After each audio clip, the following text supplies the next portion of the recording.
Geneva ইরানি পররাষ্ট্রমন্ত্রীর সঙ্গে বৈঠক শেষে শনিবার রাতে লন্ডনে ফিরছেন ব্রিটিশ পররাষ্ট্রমন্ত্রী ডেভিড ল্যামি। সেখানে তিনি ফ্রান্স, জার্মানি ও ইউরোপীয় ইউনিয়নের পররাষ্ট্রনীতির প্রধানদের সাথেও আলোচনা করেছেন। এর আগে ওয়াশিংটন সফরে মার্কিন পররাষ্ট্রমন্ত্রী মার্কো রুবিও ও ট্রাম্পের বিশেষ দূত স্টিভ হুইটেকারের সঙ্গে বৈঠক করে ইরানকে যুক্তরাষ্ট্রের পক্ষ দেয়া বার্তা পৌঁছে দেন ল্যামি। বার্তায় বলা হয়, মার্কিন সামরিক পদক্ষেপের হুমকি বাস্তব এবং আসন্ন, যদিও কূটনৈতিক পথ এখনো খোলা আছে।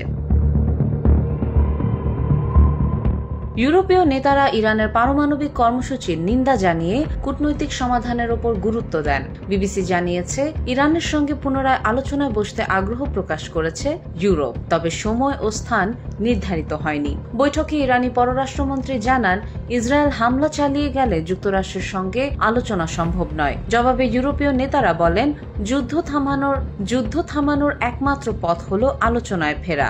ল্যামি আশা করছেন সপ্তাহের মধ্যেই আবারও যুক্তরাষ্ট্রের সঙ্গে আলোচনা করবেন।